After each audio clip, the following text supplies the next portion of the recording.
Hello students, welcome to my channel mind your exam. आज के pandas tutorial में हम देखेंगे कि डेटा फ्रेम क्या होता है और कैसे डेटा फ्रेम को आप बना सकते हैं। पहला तरीका देखेंगे पाइथन लिस्ट की मदद से। अब वो लिस्ट अलग अलग टाइप की हो सकती है, तो आइए देखते हैं कि क्या है एक डेटा फ्रेम और कैसे आप उसे क्रिएट कर सकते हैं। तो कोडिंग पे स्विच करते हैं। ये है हमारी जुपिटर नोटबुक, जिसमें सबसे पहले पांडास डेटा फ्रेम क्रिएट करने के लिए मैंने पांडास लाइब्रेरी को इंपोर्ट किया है और उसको एक एलियस नेम दिया है पीडी। के बाद हम सबसे पहले एक एम्प्टी डेटा फ्रेम बनाएंगे, लेकिन उससे भी पहले आपको ये समझना जरूरी है कि डेटा फ्रेम है क्या।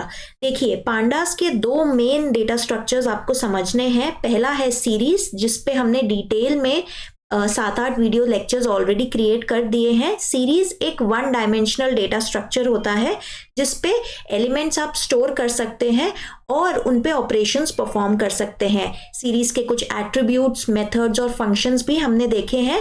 पास्ट की वीडियोस के सारे लिंक्स एक एक करके इस वीडियो के टॉप राइट कॉर्नर पे भी आएंगे। आप वहां पे क्लिक करके भी सीरीज के बारे में जान सकते हैं। तो अब डेटा फ्रेम पांडास का दूसरा मोस्ट इंपॉर्टेंट डेटा स्ट्रक्चर है।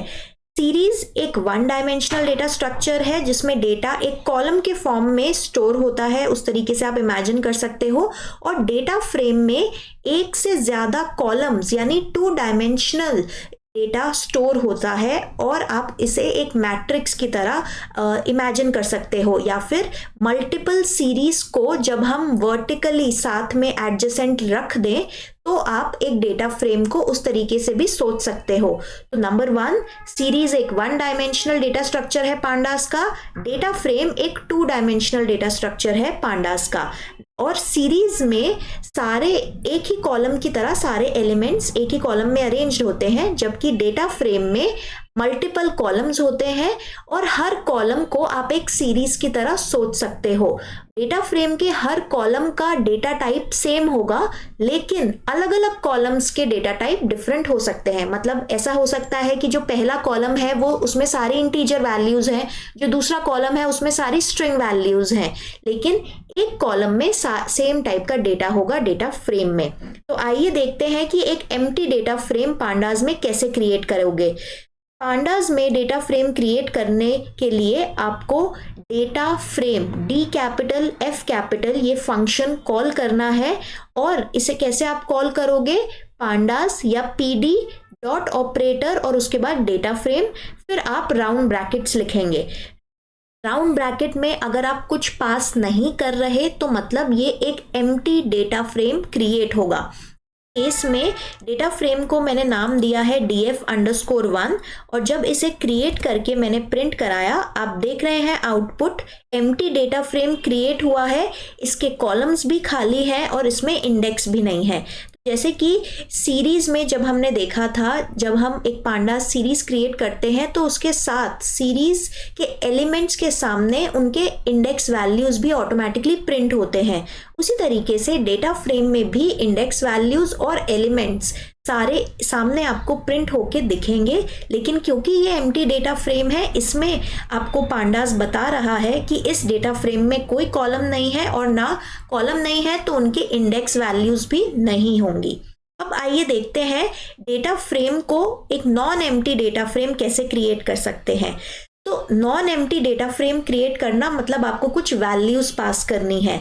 अब अगर आप डेटा फ्रेम के फंक्शन में डायरेक्टली एक स्केलर वैल्यू, स्केलर मतलब जिसमें एक जो नॉर्मल इंटीजर है, एक नॉर्मल जो स्ट्रिंग है जिसमें कोई डायरेक्शन नहीं है, सिर्फ एक वैल्यू है, अगर आप डायरेक्टली एक नंबर या एक से ज्यादा नंबर्स पास कर देते हो तो यहाँ पे पांडास आपको एरर देगा, वैल्यू एरर। इसका क्या मतलब है? Data frame constructor not called properly. इसका मतलब ये है कि डेटा फ्रेम को क्रिएट करने के लिए डायरेक्टली आप एक स्केलर वैल्यू पास नहीं कर सकते। जब आप डेटा फ्रेम का डेफिनेशन और मतलब क्रिएशन और कंस्ट्रक्टर देखोगे पांडास लाइब्रेरी की ऑफिशियल साइट पे, तो आपको पता चलेगा कि यहाँ पे डेटा फ्रेम के ब्रैकेट्स में आपको एक आइट्रेबल ऑब्जेक्ट पास करना है। मतलब जिसके हर एक एलिमेंट को आप आइट्रेट करके यानी एक एक उस पे मूव करके आप एक्सेस कर पाओ यूजिंग इंडेक्सिंग।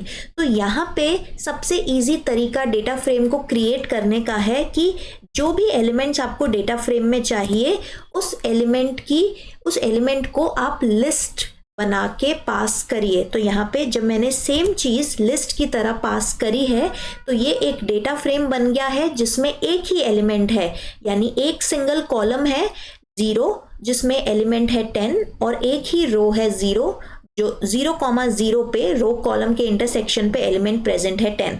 तो अब आइए एक से ज़्यादा एलिमेंट्स पास करते हैं। सिंगल कॉलम का ही डेटा फ्रेम अभी हम बना रहे हैं। सिंगल कॉलम का डेटा फ्रेम एक सीरीज जैसा ही होता है। तो इसमें यहाँ पे एक डेटा फ्रेम के फंक्शन में मैंने लिस्ट पास करी है और लिस्ट में एक से ज़्यादा एलिमेंट्स हैं। ये पांचों एलिमेंट्स हर इंडिविजुअल रो का पार्ट बनेंगे। तो अगर आप डेटा फ्रेम एक लिस्ट के थ्रू बना रहे हो तो उस लिस्ट में जितने भी एलिमेंट्स हैं हर एलिमेंट एक रो का मेंबर बनेगा। मतलब यहाँ पे कितने एलिमेंट्स थे, एक एलिमेंट था तो ये एलिमेंट रो 0 पे आ गया। इस वाली लिस्ट में कितने एलिमेंट्स हैं, 5 एलिमेंट्स हैं। हर एलिमेंट एक रो का पार्ट बनेगा। मतलब पहला एलिमेंट रो 0 पे आ गया, दूसरा एलिमेंट रो 1 पे आ गया, तीसरा एलिमेंट रो 2 पे आ गया, चौथा एलिमेंट 4th रो यानी इंडेक्स 3 वाली रो पे आ गया और पांचवा एलिमेंट 5th रो यानी इंडेक्स 4 वाली रो पे आ गया। तो ये ध्यान में आपको रखना है कि जब आप डेटा फ्रेम को क्रिएट कर रहे हो लिस्ट की मदद से तो लिस्ट में जितने एलिमेंट्स होंगे हर एलिमेंट एक रो बनेगा। ठीक है, तो यहाँ पे हमारा जो डेटा फ्रेम है इसकी क्या डायमेंशन है, इसमें एक सिंगल कॉलम है जो ये वर्टिकल कॉलम आपको दिख रहा है, इसका इंडेक्स है 0 और इसमें 5 रोज हैं। रो इंडेक्स है 0, 1, 2, 3 और 4। ओके, अब हमें कैसे पता चलेगा कि ये डेटा फ्रेम है या नहीं। पाइथन का और या पांडास का एक फंक्शन है इज इंस्टेंस करके। इज इंस्टेंस मतलब जो वेरिएबल जिसे आप चेक करना चाहते हो, जैसे मैं यहाँ पे df1 वाले अपने डेटा फ्रेम को चेक करना चाहती हूँ ये एक्चुअली डेटा फ्रेम बना भी है या नहीं। तो df1 उस वेरिएबल का आपने नाम पास करा है इस इंस्टेंस फंक्शन में और दूसरी वैल्यू आप क्या पास करोगे, किस टाइप का ऑब्जेक्ट ये है, क्या चेकिंग करना चाहते हो कि क्या df1 एक पांडास डेटा फ्रेम है। तो यहाँ पे इस कोड को मैंने जब एग्जीक्यूट करा तो ये आउटपुट ट्रू आया है। तो इस तरीके से आप चेक कर सकते हो कोई भी वेरिएबल कौन से डेटा टाइप या कौन से क्लास को या किस टाइप का डेटा स्ट्रक्चर है, कौन से क्लास को बिलोंग करता है। अब ये तो पहला तरीका था कि लिस्ट में जब हम डायरेक्टली स्केलर वैल्यूज पास करते हैं तो आप डेटा फ्रेम क्रिएट कर सकते हो।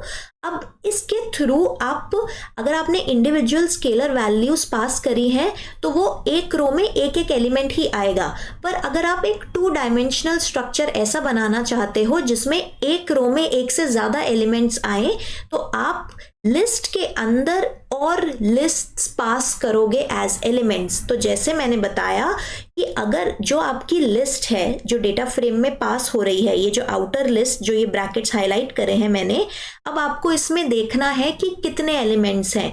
ये जो आउटर लिस्ट है ये इन जो स्क्वायर ब्रैकेट से जो बनी है इस लिस्ट में 2 एलिमेंट्स है। पहला एलिमेंट एक लिस्ट है और दूसरा एलिमेंट भी एक लिस्ट है।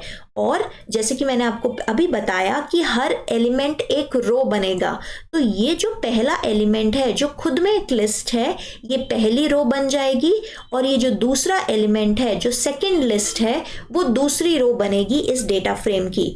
तो df2 नाम के वेरिएबल में मैंने इसे स्टोर कराया है और मैं लिस्ट के अंदर यानी डेटा फ्रेम की लिस्ट के अंदर और लिस्ट पास कर रही हूं एज एलिमेंट्स। तो इसीलिए इस डेटा फ्रेम क्रिएशन को मैं यूजिंग लिस्ट ऑफ लिस्ट्स कह रही हूं। ठीक है, तो जैसे आप यहाँ पे देख रहे हैं कि ये जो पहला एलिमेंट था वो पहली रो बन गई है और ये जो दूसरा एलिमेंट था जो दूसरी लिस्ट थी वो सेकंड रो यानी रो विद इंडेक्स 1 पे आ गई है। आपको ये दिख रहा है हाईलाइट होके। ठीक है, तो लिस्ट के अंदर अभी तक हमने देखा कि हम अगर एक या एक से ज़्यादा स्केलर वैल्यूज पास करेंगे तो वो हर इंडिविजुअल वैल्यू रो का एक एलिमेंट बन जाएगा। लेकिन अगर हम लिस्ट के अंदर लिस्ट ही एज एलिमेंट्स पास करेंगे तो ये पूरी लिस्ट एक रो बन जाएगी। तो अब इस पर्टिकुलर डेटा फ्रेम का क्या डायमेंशन है? डायमेंशन तो 2 डायमेंशन है। शेप क्या है? इसमें कितने कॉलम्स हैं? 5 कॉलम्स हैं। और कितनी रोज हैं? 2 रोज हैं। तो आउटर लिस्ट के अंदर जितने एलिमेंट्स होंगे उतनी रोज बनेंगी। यहाँ पे 2 लिस्ट थी, 2 एलिमेंट्स थे, तो 2 रोज बन गई हैं। और हर लिस्ट में जितने एलिमेंट्स होंगे उतने कॉलम बनेंगे। तो यहाँ पे हर लिस्ट में 5 कॉलम है, तो यहाँ पे 5 कॉलम बन गए हैं। ठीक है। अब सपोज आपने जो लिस्ट पास करी है, इसी कंटेंट को कॉपी करते हैं और एक नया डेटा फ्रेम बनाते हैं जिसमें जो आपने लिस्ट पास करी है उसमें total number of elements match नहीं कर रहे। सपोज पहली लिस्ट में तो 5 एलिमेंट्स हैं, दूसरी लिस्ट से हम एक एलिमेंट रिमूव कर देते हैं। तो उस केस में क्या डेटा फ्रेम में क्रिएशन में एरर आएगा? नहीं।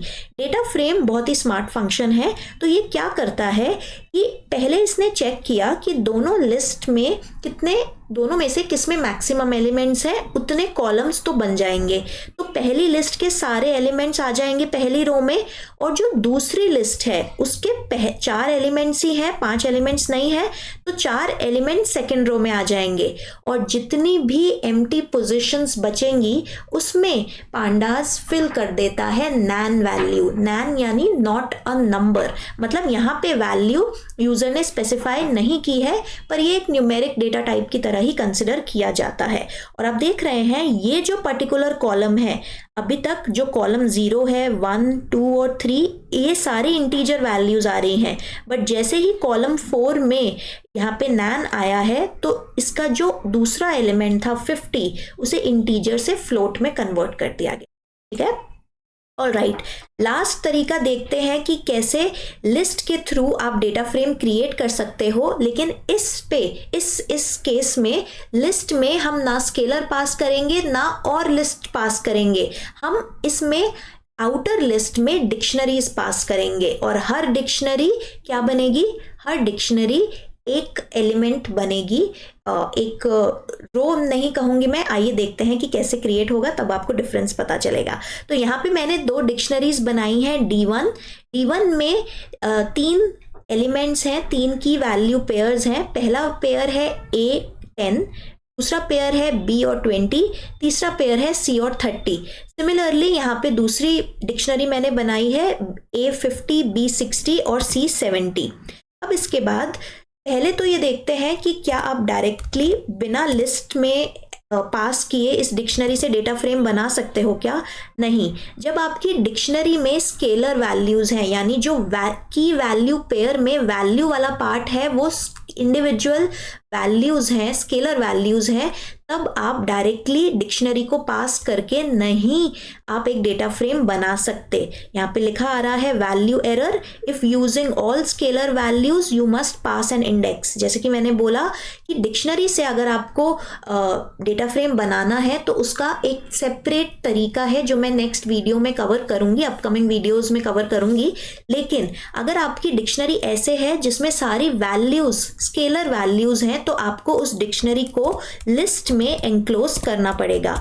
जब मैंने इसे फिर एग्जीक्यूट करा, आप देख रहे हो D1 जो मेरी डिक्शनरी थी वो पहली रो बन गई है, उसकी वैल्यूज पहली रो बनी है सिर्फ। ठीक है, इसलिए मैंने ये नहीं कहा था कि डिक्शनरी के एलिमेंट्स पहली रो बन जाएंगे, क्योंकि डिक्शनरी में जितनी भी कीज हैं, इस केस में डिक्शनरी में कौन कौन सी कीज है? A, B और C, ये 3 कीज हैं जो कि कॉलम नेम्स बन गए हैं ऑटोमेटिकली। उनको अब 0, 1, 2 कॉलम नेम्स नहीं असाइन या इंडाइसेस नहीं assigned, column names automatically ABC हो गए हैं। और जो वैल्यूज हैं वो बन गई हैं आपकी पूरी पहली रो। ठीक है, तो एक डिक्शनरी हमने यहाँ पे पास करी थी तो एक ही रो आई है। तो जैसे हमने पिछला कॉन्सेप्ट भी देखा, लिस्ट में अभी कितने एलिमेंट्स हैं? एक एलिमेंट है, एक डिक्शनरी, तो आपका जो डेटा फ्रेम बनेगा उसमें भी एक ही रो आएगी। और इस डिक्शनरी के अंदर 3 वैल्यूज थी, इसलिए यहाँ पे 3 कॉलम्स आ गए हैं। अब इस डिक्शनरी में एक से ज्यादा मतलब इस लिस्ट में 2 डिक्शनरीज पास करते हैं। दोनों जो डिक्शनरीज मैंने पास करी हैं वो है D1 और D2। D1 जो डिक्शनरी है, क्योंकि वो पहले पास हुई है इसलिए उसकी वैल्यूज रो 1 के फॉर्म में आपको दिख रही हैं, और जो D2 डिक्शनरी है वो बाद में पास हुई है, इसलिए उसकी वैल्यूज आपको सेकेंड रो के फॉर्म में दिख रही हैं। अब ये ध्यान आपको देना है कि अभी ये जो दोनों डिक्शनरी मैंने पास करी थी, इन दोनों की कीज एग्जैक्टली सेम थी, तो यहाँ पे कॉमन कॉलम्स आ गए हैं ABC। जो दोनों डिक्शनरी में ए के कॉरस्पॉन्डिंग वैल्यूज थी वो ए वाले कॉलम में आ गई हैं 10 और 50। जो दोनों डिक्शनरी में बी के कॉरस्पॉन्डिंग कॉलम्स थी वो बी के कॉलम में आ गई हैं, एंड सेम फॉर सी। लेकिन ऐसा भी तो हो सकता है कि आपके पास जो डिक्शनरीज हो उसमें मैचिंग कीज ना हो, कोई एक की मिसिंग हो या कोई एक की ज्यादा हो जो बाकियों में नहीं है, है ना। तो अभी पहला केस देखते हैं जिसमें यहाँ पे एक D3 डिक्शनरी मैंने बनाई है जिसमें 2 ही एलिमेंट्स हैं और उनमें कीज हैं A और C, तो यहाँ पे B वाली की मिसिंग है। अब यहाँ पे मैंने एक लिस्ट बना दी है इन तीनों कीज, इन तीनों डिक्शनरी की मदद से, और इस लिस्ट को मैंने यहाँ पे पास कर दिया है। तो जब मैं इस डेटा फ्रेम को क्रिएट करूंगी, क्योंकि D3 में B वाली की और उसका वैल्यू मिसिंग था, बी वाला पेयर की वैल्यू पेयर मिसिंग था, तो यहाँ पे जब D3 के एलिमेंट्स थर्ड रो बने, D3 में जो वैल्यूज थी वो थर्ड रो में आई, तो A के कॉरस्पॉन्डिंग 50 वैल्यू थी वो थर्ड रो में आ गई, C वैल्यू या C कॉलम की 70 वैल्यू करेक्ट जगह पे आ गई, और B वैल्यू जो नहीं थी वो नैन की तरह यहाँ पे ट्रीट हुई है। ठीक है, अब ये तो एक केस था जिसमें आपके पास जो आप डिक्शनरी यूज कर रहे हो उसमें एक ऐसी की वैल्यू पेयर मिसिंग है जो बाकी 2 डिक्शनरीज में था। अब एक ऐसा केस देखते हैं कि इसमें एक नया की हम बनाते हैं जो बाकी 2 में है ही नहीं, है ना। पहले केस में ABC पहली 2 डिक्शनरीज में था और तीसरी डिक्शनरी में सिर्फ A और C था। अब फोर्थ डिक्शनरी यहाँ पे क्रिएट करते हैं जिसमें AC और एक थर्ड की है X की हम वैल्यू असाइन कर रहे हैं 6, और एक फोर्थ की भी बना लेते हैं Y, जिसको हम यहाँ पे वैल्यू कोलन आएगा, यहाँ पे वैल्यू असाइन कर रहे हैं से 7। तो यहाँ पे इस डिक्शनरी की मदद से D4 डिक्शनरी है, पहले इसे एग्जीक्यूट कराते हैं और अब इस डिक्शनरी की मदद से इस डेटा फ्रेम को, एक नया डेटा फ्रेम को क्रिएट करते हैं। डेटा फ्रेम को मैंने नाम दे दिया है DF_8, और इसमें अब जो मैं वैल्यूज डिक्शनरीज जो पास कर रही हूँ वो D2, फिर D1 और D4 आ जाता है। अब देखते हैं कि क्या सिनेरियो है। देखिए, जितने भी कीज तीनों डिक्शनरी में थी, D2 और D1 में कौन सी यूनिक कीज थी? A, B और C। D4 में कौन सी कीज थी? A, C, X और Y। तो इन तीनों डिक्शनरीज को मिला के टोटल यूनिक कीज कौन सी हो गई? A, B, C, X और Y। तो 5 हमारे कॉलम्स बनेंगे इस केस में, A, B, C, X और Y, क्योंकि सबसे पहले हमने D2 लिखा है तो D2 के एलिमेंट्स पहले आ जाएंगे। D2 में A, B और C की वैल्यूज तो थी लेकिन X और Y की वैल्यूज नहीं थी, इसलिए X और Y के कॉरस्पॉन्डिंग नैन और नैन यहाँ पे आ गया है।